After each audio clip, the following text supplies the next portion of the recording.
Have you ever felt that you are always available to everyone but you? You may never have been told this, but being constantly emotionally accessible is one of the most subtle forms of self-abandonment. Yes, it's strong, but it's real. What's more, it's dangerous. Believing that we need to always be there for others, even when we are in tatters inside, is an illusion sold as a virtue. And all the while, your energy, sacred, divine, rare, is drained without you realizing it.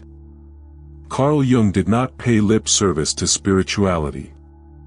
He understood that the true path of self-knowledge requires making oneself unavailable to everything that sucks, distorts, or manipulates your soul. Sounds counterintuitive, right? What do you mean, move away to find myself?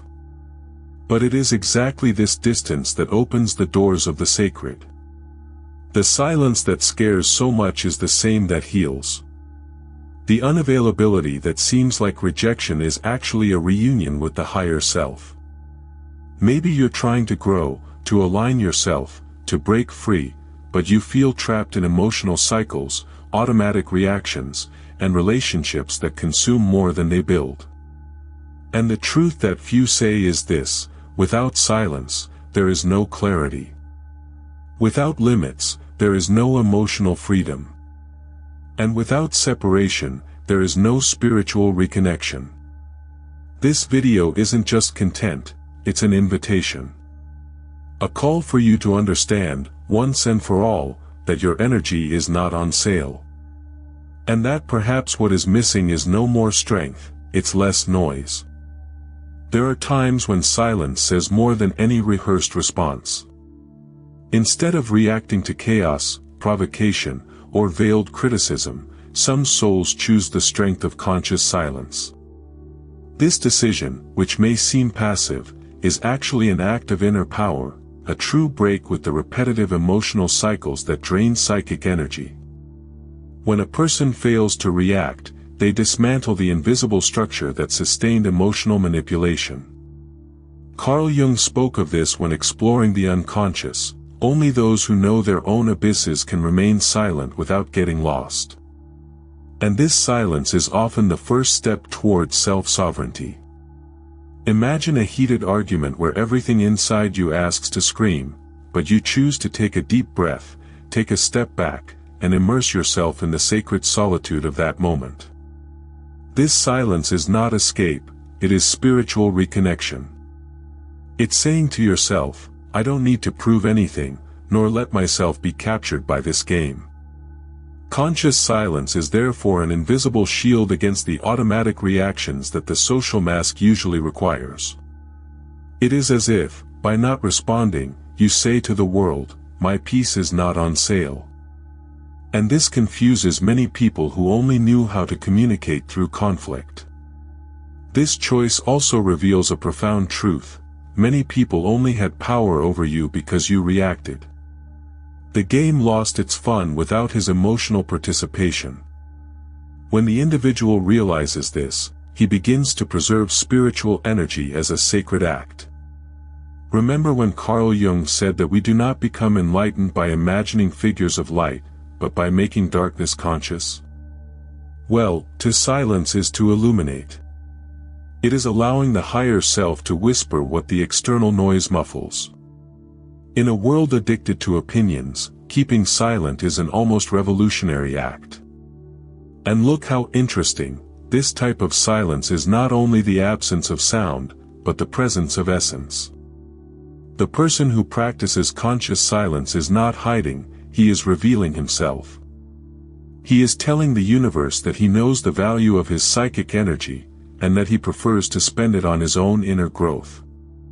A good practical example is the 24-hour response technique.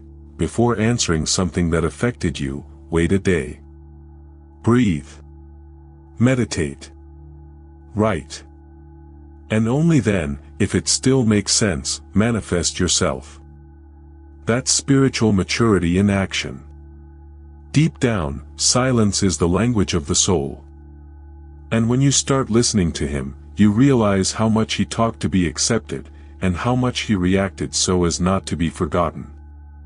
This awareness opens space to see that true emotional freedom is not in always having something to say, but in knowing when silence is the response most aligned with your higher self. And it is there, in this new space, that another reflection begins to emerge. Has your emotional availability been used as currency by those who have learned to manipulate you? Few people realize it, but always being emotionally available can be a trap well disguised as virtue. It's that kind of surrender that seems noble, but is often born out of an unconscious desire to be accepted, seen, or even needed. Carl Jung already pointed out that where there is emotional predictability, there is a gap for manipulation. When someone knows exactly how you're going to react, with affection, attention, or guilt, it's easy to use that as a control. The psychic energy drains away drop by drop, and suddenly, you are exhausted and not knowing why. You need to understand that your emotional energy is sacred. It is not there to be consumed by anyone, nor to placate needs that are not yours. When you say, yes, always, even when everything inside you screams, no, you're practicing self-abandonment. And what looks like empathy is often just a desperate attempt not to lose space in the other's life. Preserve your spiritual energy as if protecting a reliquary, with care, limit, and presence. Remember, you don't have to always be available to prove love. In fact, true love respects limits. As a practical example, think of those conversations where whenever someone needs to vent, you're there, even if you're tired, sick, or emotionally fragile. That sounds pretty, but is it sustainable? Wouldn't it be more spiritual to recommend a therapist, a support group, or even say honestly, I love you, but today I can't? Conscious silence at these times is also taken care of. Availability without awareness is the right way to wear and tear. And weariness, over time, turns into resentment. This undermines inner growth and blocks spiritual reconnection. What few people say is that this unfiltered surrender takes us away from the higher self. When we give ourselves without criteria, we dissolve. We stop being whole to fit into the expectations of others.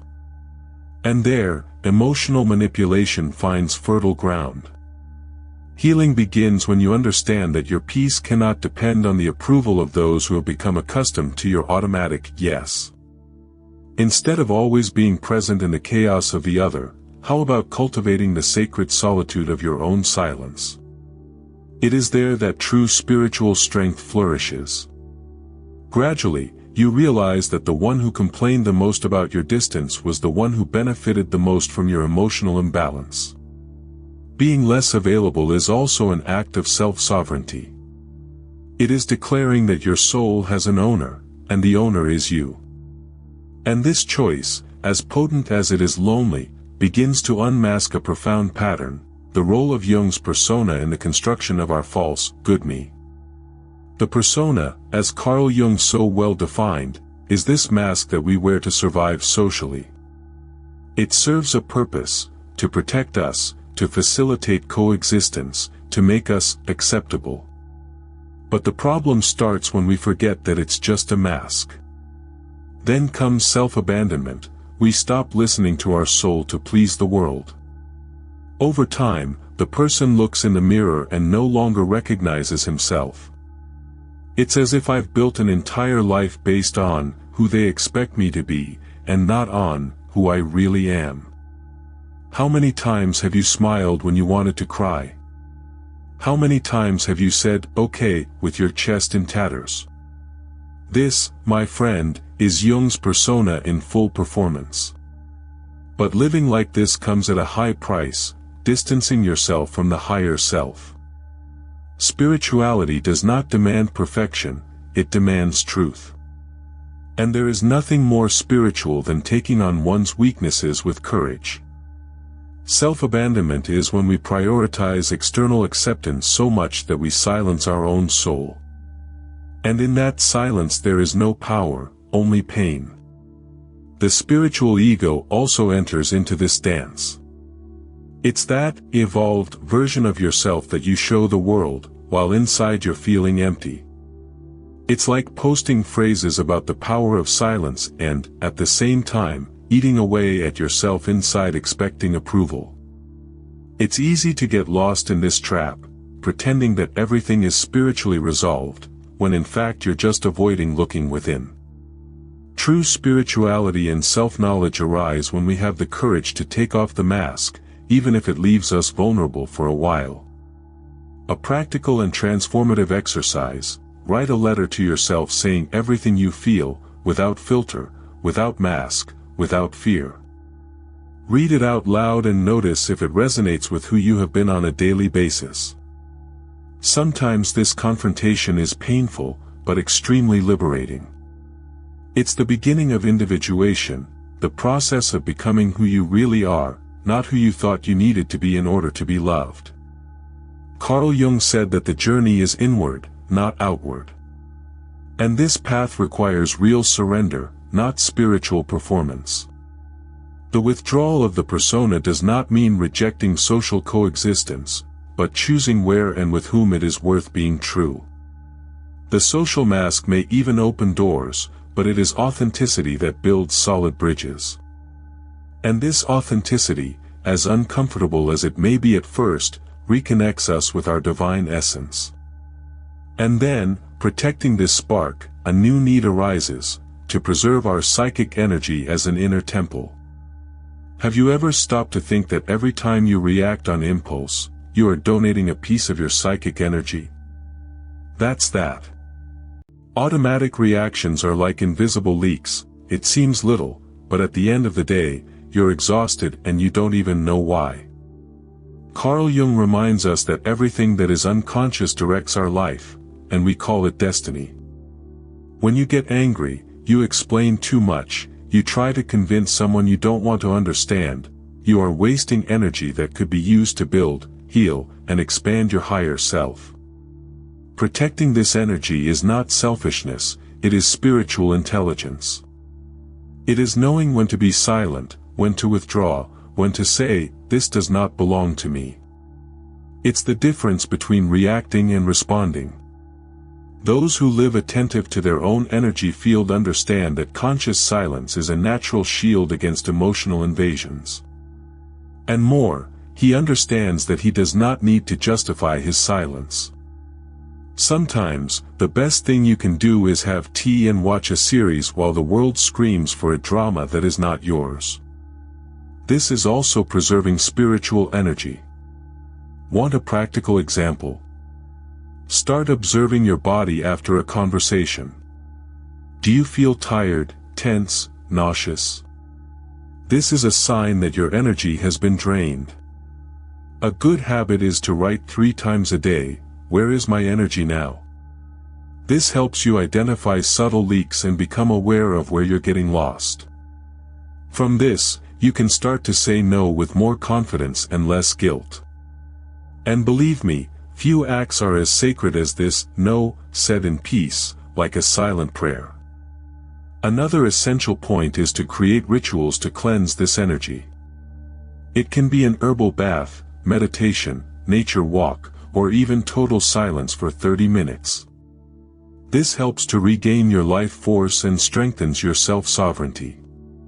Remember, psychic energy is like spiritual money, you decide where to invest. Invest where it makes you grow, not where you burn out trying to prove something. Carl Jung would call this the integration movement, when the inner sacred begins to guide the outer choices. And it is when this process deepens that a new clarity emerges. The emotional triggers that once made you explode now only cause an eyebrow raise. Consciousness is more alert, lighter, more connected to what really matters. And it is at this point that the journey invites you to go further, observe the triggers carefully and break, once and for all, with the karmic cycles that bind you to the old self. Observing one's own triggers is like opening the black box of the soul. At first glance, it can be frightening. No one likes to face their own shadow. But this is precisely where the key to emotional freedom lies.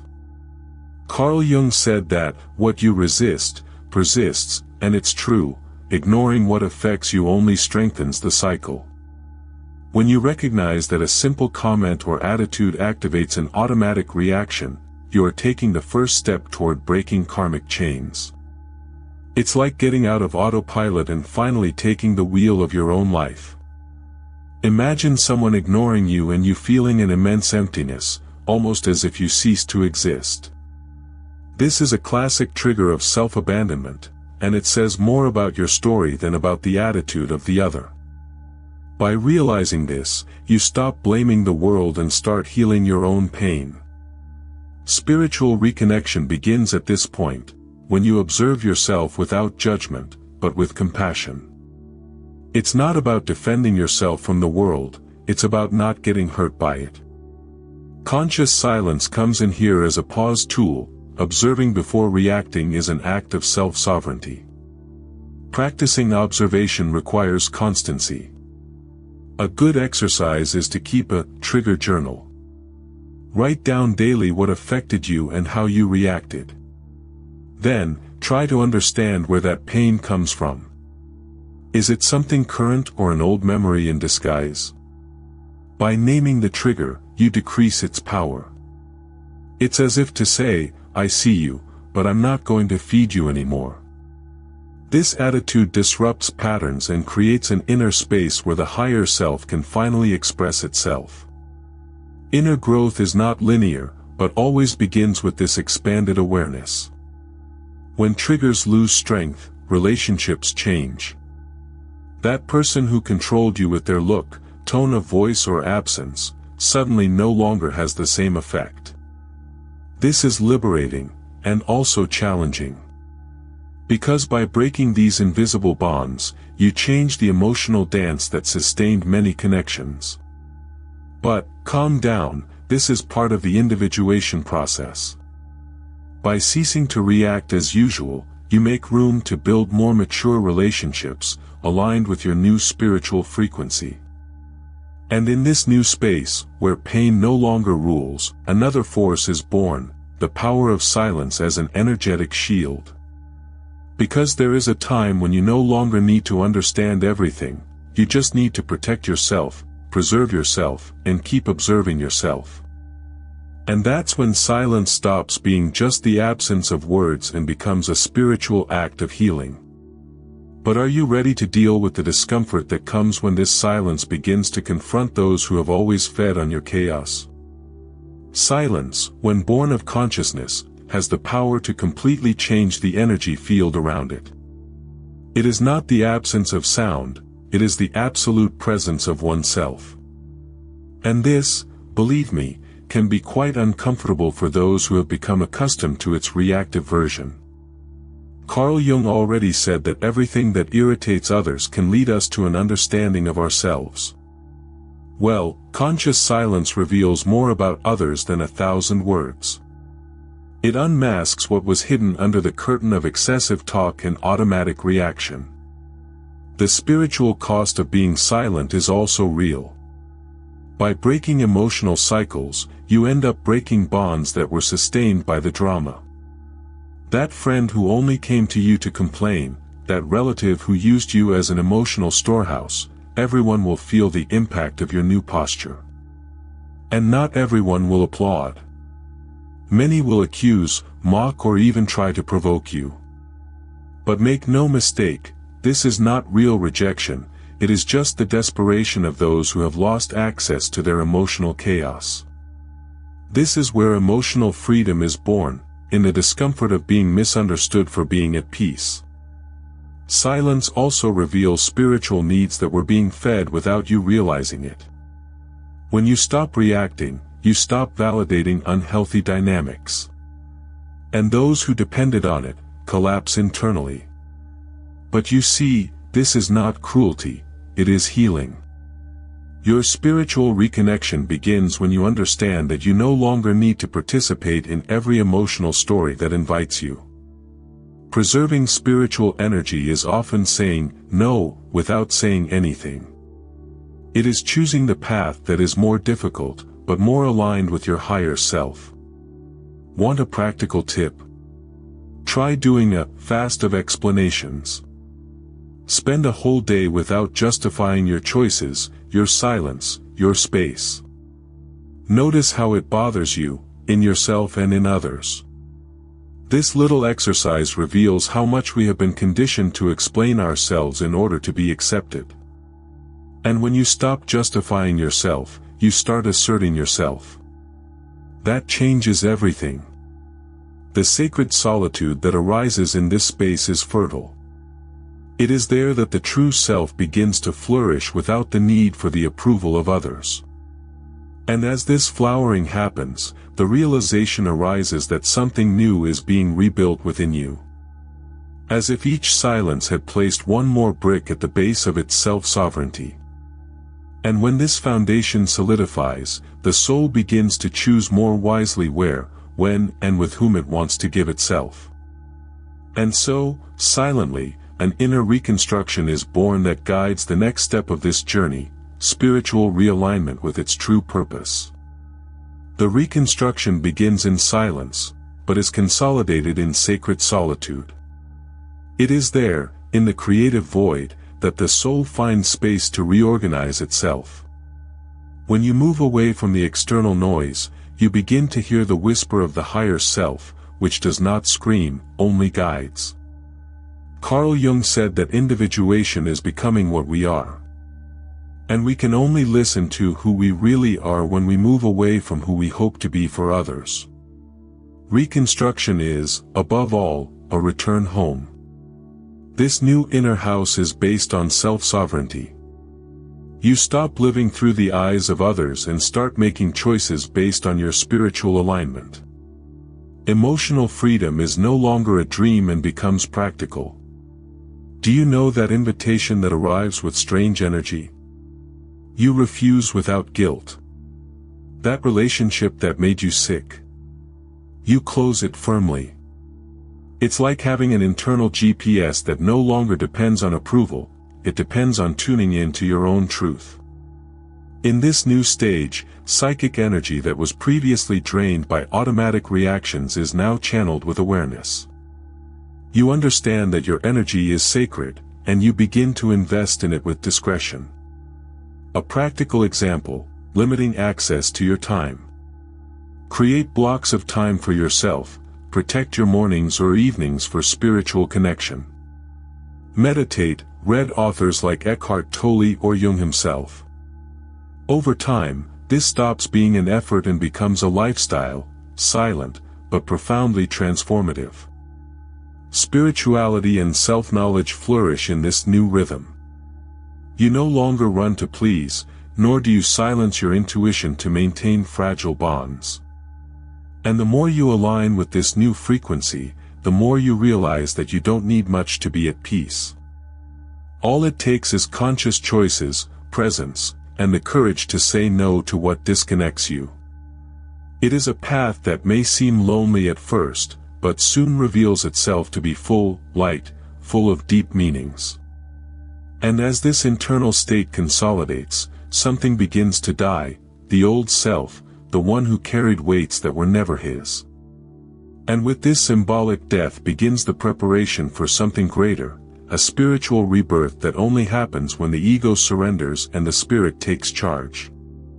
True transformation doesn't happen with fireworks, it arrives in silence, often disguised as loneliness. When you stop explaining yourself, molding yourself, emotionally violating yourself to fit in, that old me that imprisoned you begins to die. Carl Jung called this individuation, the process of becoming unique, whole, not a copy of other people's expectations. This death, although painful, is sacred. It is the space necessary for the higher self to flourish and guide a life with more purpose and less performance. This rebirth does not happen all at once, nor does it come with guarantees. It builds in layers, with every no you say to what diminishes you, and every yes you give to what expands you. When you understand that your emotional availability is not an obligation, but a choice, you begin to feel a lightness that scares you at first. It is as if the soul, previously compressed, began to breathe again. Spirituality and self-knowledge are no longer a beautiful discourse and become living practice, body, skin, routine. The most curious thing is that this new state may seem strange to those who were used to its old version. You start to bother those who manipulated you, because now you don't react, you don't explain, you don't bend. This requires strength. But a soft, silent force that is born from the spiritual reconnection with its essence. You stop trying to fix others and start taking care of yourself, an act of radical love. And the more he cares, the more he realizes, it is in unavailability that true power is found. For those looking to apply this, start by reviewing your bonds. Which relationships elevate you and which exhaust you? Which habits bring you closer to your center and which ones distance you? Create an energy map, write down where your energy goes on a day-to-day basis and see if it makes sense. Change what you need, even if it hurts. Because rebirth requires space. And only those who had the courage to strip themselves of what was not theirs are reborn. It is the natural cycle of the soul, dying to illusion, living to essence. And so, almost without realizing it, life changes axis. You no longer live from the outside in, but from the inside out. Their emotional cycles become lighter, the automatic reactions cease, the social mask falls. And in this new place, where sacred solitude has become an ally, a new urgency is born, to share this journey, so that more people can remember that their energy is sacred, and that silence can be the most direct way to find oneself. So tell me, how long will you keep leaving yourself for later? How long will you give your most sacred energy to those who don't know the value it has? There comes a time when you have to choose, continue to please the world, or finally find yourself. Carl Jung showed us that the true path of inner growth requires courage, silence, and self-sovereignty. And if you've come this far, it's because something inside you already knows, change has begun. But what now? Are you going to apply this or are you going to let it pass as another inspiring video that disappears in the middle of your chaotic routine? What kind of energy do you want to bring to your next few days? What is the next no you will have the courage to say? The choice is yours. Just make no mistake, staying where you are is also a decision. And every decision has a price.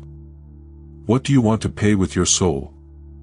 If this content moved you, if it touched you at some point in there, don't keep it just for yourself. Subscribe to the channel, activate notifications, and share with those who need this turn of the key. Let's together build a community of people who have understood that their energy is sacred, and that true freedom begins the moment you become unavailable for everything that doesn't elevate you.